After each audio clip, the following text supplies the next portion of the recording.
إسلامما نانو أوروميا شيخ غالي مختار غرا والتجيت تنفيرا إن شاء الله وانجرو ريفورمي دراف بودا وانجرو نفدي يسويتشون إن شاء الله. السلام عليكم ورحمة الله وبركاته.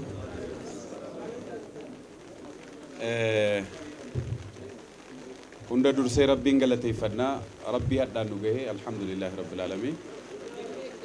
اتيانسون كيسوموني أستي أرغمتن gumii ulamaarraa ulamaa federaalaarraa mana marii dhimmoota islaamummaa magaalaa Finfinneerraa koree hojii raawwachiiftuu majlisa federaalaarraa akkasuma majlisa oromiyaarraa majlisa magaalaa Shaggarirraa hayyoota keenyaa fi du'aatota keenya jaarsolii biyyaa gurguddoo akka biyyaatti qabnu haji biyyaadhaan hangafee akkasuma dhalattoota godinaalee Oromiyaa adda addaatirraa keessaa'uu dhalattoota Shanangibee fi Salgan Iluurraa sagantaa maatii qopheessitanii garuu kan biyyaa fakkeessitanii ija biyyaa hunda walitti qabdan irra deebi'uudhaan baga walagarree baga gammachuudhaan mooraa mana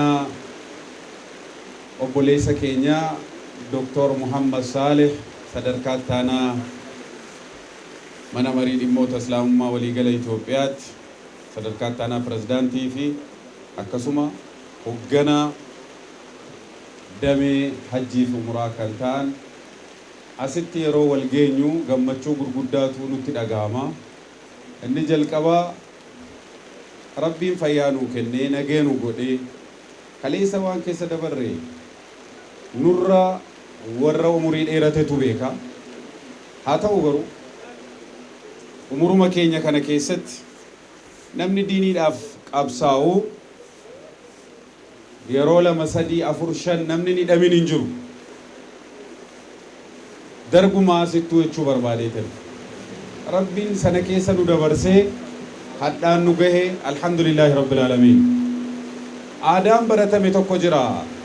Waltajjiin gurguddaa yeroo qophaa'u gootota darban yaadachuu jedhaniiti. Aadaa biyya adda addaa biyya Itoophiyaa keessattis የህሊና ጸሎት የሚባል ነገር ነበረ። እኛ ግን በዱዓ እነሱም ማስታወስ ግዴታችን ነው። የሞቱት አሉ፣ የተቀበሩት የተረሱት አሉና ለዚህ ትግል እዚህ እንድንደርስ ትልቅ መስዋዕትነት የከፈሉትን አላህ ይራማቸው በጀነት አላህ ያብስራቸው እንላለን። ኢትያንሱን ነመገለቴፈቹንስ በርባችሳል ወረ ልቡዳን ጅሩሞ መጅሊሳ ሳታው ስርኒ ብየ ከና ከጅጅረሙፍ ሰገሌን ኬኛ ዳጋሙዳፍ ወረት ደሜ ከን ሀንገጡ ሙራት ወጋ ዲግደሚ ለማወልቲ ሙርታዬ ካወጋ ሸኒ ደሜ ካወጋ አፉሪ ደሜ ካወጋ ለማሂ ደሜ ጋፈበው ሁንዲ ጀራቱ ኑጅዱ ጅሩ ወረ ጉዳን ጀራ ረብ ሙሪ ጀራኑ ፈዴሬ ሷሚን ጀዳ ወሪ አነቱ በሌሴሞ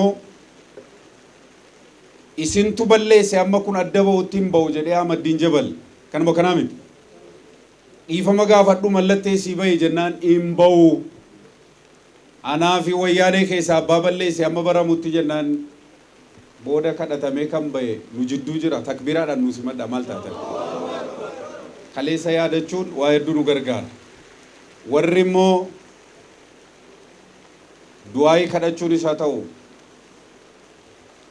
ብየ አላፊ ብየ ኬሳ ማቲ ጀራ ደገሩዳን አርሳ ከፈለኒስ ኑጅዱ ጅሩ እቹኮን ከናፉ መተከኝ ሰዳ ያደቹን በርባችሳል ሰምቦዳ ጅጅረምኒ ሲያሳስ ጅጅረምኒ ዳብሌ አመንታቲስ ፎያ ኩማ ዱፌን ሞቱማ ጅጅረማ ሙሚቸ ሚኒስቴራ ዶክተር አብይ አህመድ አሊቲን ከኖገነሙ ሞቱማን ኩን ኤገ ዱፌሞ ጋፊሌን ኑቲ ጋፈታ ቱሬ ሰዲ ሰዴኑ በከ tokkotti waltajjii tokko irratti nu deebisuu danda'eera isallee galateeffachuu barbaachisaadha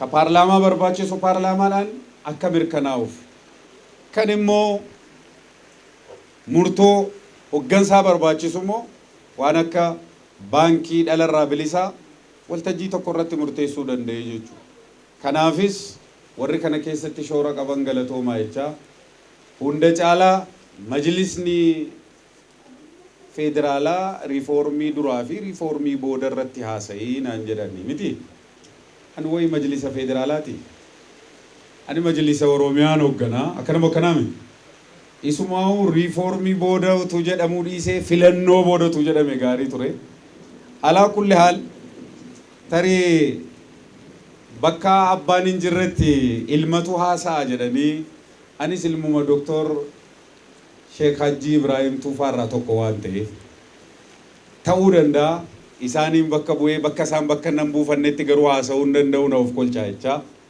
kabajamoo doktor Sheikh Haji Ibrahim Tufaa riifoormii dura riifoormumatti haa fudhannu waggaa 3 dura jechuu koodha aarsaa gurguddaa tiimii isaaniitii wajjiniin kaffalanii baatii 3 ol giyoon hoteelii ulamaa'ii kaabaa kibbaa bahaa lixaa iddugalarraa qabatanii seenanii hayyoota dabalatanii jaarsolii biyyaa gurguddoo dabalatanii aarsaa kaffalameen majlisni kaleessa waggaa 3 dura turee fi kaarra ture kaarrarra jiru akka garaagarummaa isaa isinuu ifa akkuma urjiiniif jiini ifa keessattis guddina keessattis wal caalu hamma kana wal caalaa jechuun ni danda'ama jechuudha. Keessa inni jalqaba waggaa 3 jidduutti filannoo geggeessina jedhanii murteeffatan nu hundinuu sadarkaa irra jiru irratti aangoo gallakkifnee akka filannoon geggeeffamu murteessanii filannoon bara 2017 xumura irratti geggeeffame karaa iftoomina qabuu fi sirna qabuu fi seera qabuun ta'u kaleessa salaam ministeeriin sharaateen itti gaafanni dhaabbatee akka Itoophiyaatti ragaa ba'u maaltu isinitti dhaga'ame isinummaa akkaaታችና ግልጽኝነት የተሞላ ፊታዊ የሆነ ምርጫ ተካሂዶ ነበረ ይህንን እንደ መንግስት ታዝበነዋል አጽድቀነዋል ብሎ ነበረ ተክቢር ይህ ትልቅ kun ragaa cimaadha dookumentari cimaadha dhaloota keenyaaf jechuudha tokko majlisni duraanii kan inni hojjete tokko keessaa tokko isa kana jechuudha majlisni riifoormii booda wanni inni hojjete isa kana filannoo booda akkuma beekamu filannoo baatii 9 dura naannoleerraa hundumarraa bakka buutonni gara federaalaatti dhaqanii turani naannoo keenya bakka buudhaan yeroo san keessatti Dr. Sheikh Haji Ibrahim Tufaa TV Dr. Muhammad Sali koree jiraawwachiiftuu bakka bu'anii dhaqanii turan takbiir kana shoora olaanaa majlisni Oromiyaa fi Oromiyaan hojjeterraayi uqinnaa walii kennaa deemuun barbaachisaadha takbiir sambooda nunga'u jennee iyyinee falmannee nam lamatti dabalanneerra Sheikh Ziyad Aliyyi TV akkasuma barsiisaa Nasir dabalannee jirra nama 4 guuteera jechuudha takbiir koree jiraawwachiiftuu miseensa ta'ee nama jiru keessa jara sana keessa abbaan muslima Itoophiyaa qabsoodhaanis shoora olaanaa kan taphataa turan Dr. Sheikh Haji Ibrahim pirezidaantii manichaa ta'anii itti fufuun isaanii ni yaadatamaa jechuudha akka carraa ta'ee Dr. Muhammad Salih Jamal immoo dhimma hajjii fi umuraa zarfii akka hogganan manichitti walii galee majlisni federaalaa filatee jira jechuudha amma sagantaan nuti har'a irratti ayyaaneffataa jirru kun achirraa jalqabaa jechuudha gaafa akka seenaa majlisa federaalaa keessatti namni har'a filatamee sa'aatii 2 booda hojii jalqabe yeroo jalqabaatiif hajji zarfiidhaa jedhan ganama sa'a 5 irratti filatamee sa'a 7 walakkaa booda achumaan hojii jalqabanii hojichi akkuma beekamu biyya keessaa fi alatti hojjetama biyya alaatti akkuma amma kaapiteen Ustaaz Sufiyaan kaase shiraa fi waan walxaxaa hedduu waan tureef isa sana riifoormi godhaa biyya keessatti immoo caasaa kanaan dura jiru fayyadamuun caasaa kanaan dura jiru fayyadamuun yeroon jedhu buufata filannoo 30tu jira Itoophiyaa keessa 13 akka carraa Oromiyaa keessa jira hundumarrattu bifa addaa fi bifa fooyya'aa ta'een tajaajilli hajjii galmeen yookaan immoo qophiin akka jalqabamu gochuurraa kaasuun biyya alaatti immoo akkaawuntii kanaan dura jiru cufuu fi akkasuma oodiit gochuudhaan sosochii jalqabanii abiyyi komitee haaraa kanaan dura jiruun alatti dabalataan isa dur jiru irratti wal jala fuuchuudhaan riifoormii seektaricha keessatti gochuun hojii jalqabuu isaanii fuullees taanee ni dhageenyas ni agarras jechuudha. Nu caala immoo abbuma keessa jirutu nurra beeka silaasa kana ustaaz tamkiin faanutu haasaanii bareedduu ture jechuudha. Fuul booda irratti isaanuma taasaa inshaallah. Alaa kulli haal hamma beeynu irratti hojiin hojjetame hojii cimaadha. Akkamitti hojjetame eessaan hojjetame as ga'e miti. Qindoominni ni jira qindoominni ni jira. Eenyu majlisa federaalaa keessatti utuu qindoominni hin jiraanne yeroo baay'ee maalis ta'u beektuu sin cirrachi gubbaa gadi buutu xiyyitii asii ol tokkofamu caalaa beeka. Utuu namni gubbaa jiru mataa keessa gadi dheetii irra ta'ee Dr. Muhammad Salih asin ga'u Dr. Sheejii Ibraahimin galatoomfadhaa jalqaba. Itti aansuun hoggansa sadarkaa taantotaatti jiranillee galateeffachuu feena. Warra abiyyi komitee ta'ee wajjin laffa'e ijoollee IT baalamoyaa akkasuma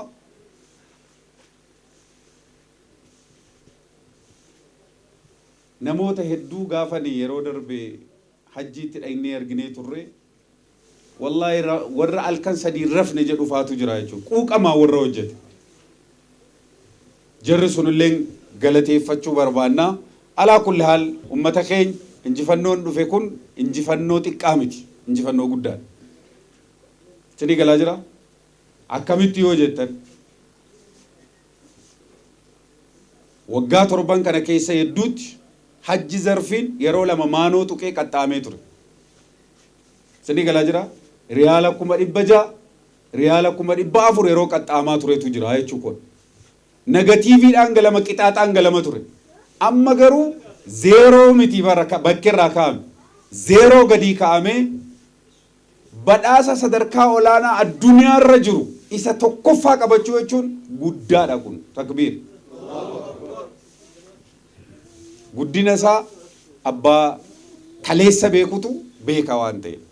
Kanaaf hojiin hojjetamee bakki ga'amee guddaadha. Garuu kanatu dhufaaf namni hojjete hin jiru. Xiqqoosii rakkoo kaleessa jirurraa hawaasa keenya fooyyessinaadhaaf hojjetame.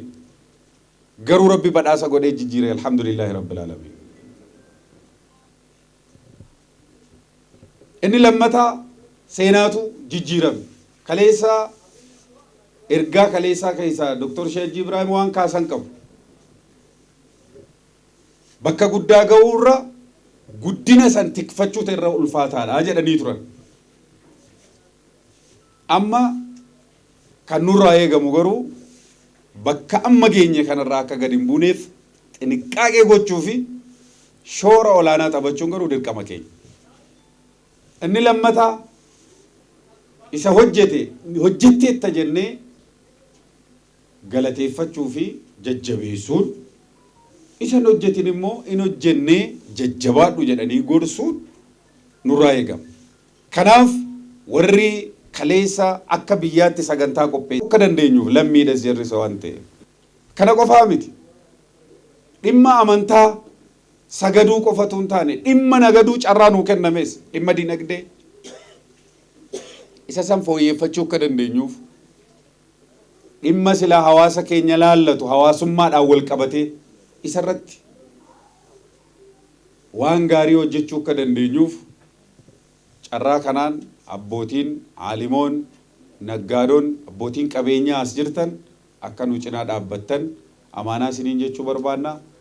Akkuma kaleessa jenne nuti isin tajaajiluudhaaf isinumatu of dura nu kaa'e isin tajaajiluudhaaf immoo halkanii guyyaa waan dandeenyu silaa beekumsa guddaan qabnu silaa umurii guddaan qabnu silaa qabeenya guddaan qabnu silaa muuxannoo guddaan qabnu isii qabnu garuu isinirraa qusataa hin jirru waan ta'eef isin warri guddaa waan gurguddaa ofirraa qabdan immoo waan rabbi isinitti beeku gara dhaabbata keessa majlisaatti fiddanii invest akka gootan wal qeequrra waliin hojjechuu dubbatti wal harkisuurra waliin hojjechuu injifannoo argame kan walii godhachuu hin danda'ama yeroo tokko gaafa maal jettaniin qaamni mootummaa kun jijjiirama yeroo sadii fideeme yeroo lama moo sadii OPDO'n ODP ta'ee ODP maal ta'e bilisiginnaa ta'ee jechuudha.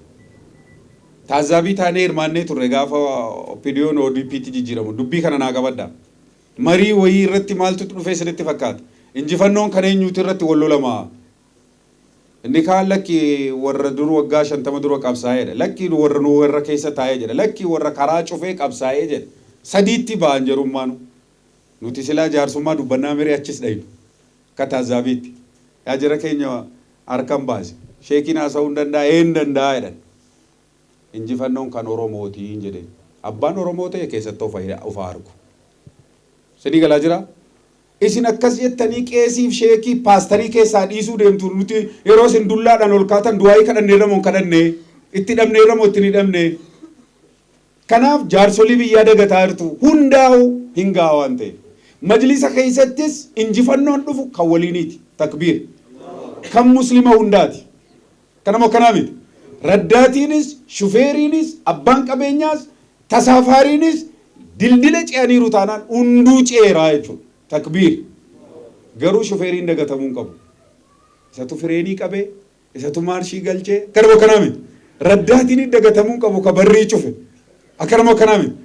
Shufeer baannoonim raddaatoonee naannus galateeffadhaa. Takbiir. Adallam indee. Hundaa hungaa jechuu kun. Jazakumullah khairan. Hedduunaa sa'u xumura irratti ergaan an dabarsuu barbaadu Oromiyaan abbootii qabeenyaatti taajomtii amma Oromiyaan ustaazatti taajomtii Oromiyaan majlisatti taajomtii yeroon kana jedhu nageenyi Oromiyaa akkuma isin beektan naannoo adda addaatti bakki boora'ee jira. Nageenyi sun akka bakka isaatti deebi'uuf nu hundinuu shoora olaanaa taphachuu qabna. Lammii keenya buqqaaniif immoo deeggarsa gochuu fi deeggarsa beekumsaa, deeggarsa yaadaa, deeggarsa humnaa akka majlisaattis ta'e warri muslima taatanii ka musliman ta'inis dhimmi Oromoof Oromiyaa kan isin yaachisu nageenya buusuun dirqama keenya waan ta'eef yedduu kana tarii dhimma bakka adda addaatirraa jechuun godinaalee adda addaatirraa namoota miidhamaa jiranuuf buqqa'an kana dhimma jiraarratti koree wayii hundeessuun keenya hin hafu waan ta'eef akka irratti tarabarrabdanii waan barbaachisu kan nyaata barbaachisu nyaataan kan maallaqa barbaachisu maallaqaan kan du'aayii barbaachisu du'aayiin jaarsoliin biyyaa araarsuun abbootiin amantaa immoo du'aayii kadhachuun akka nu cinaa dhaabbattanuu ergaa sirraa dabarsuun barbaada. Keessumoonni federaala irraayis dhuftan kan ollaa keenya Finfinnee Addis Ababa irraayis dhuftan kan Iluu irraayis dhuftan kan Wallagga irraayis dhuftan kan Jimma irraayis dhuftan kan Bunnoo Beddellee irraayis dhuftan kan Baalee Arsii irraa dhuftan waliin jirra waliif jirra abada walitti hin jiraannu waliin malee haazaa billaahi tawfiiq. Thank you siniin jedha. Assalaamu alaykum warahmatullahi wabarakatuh.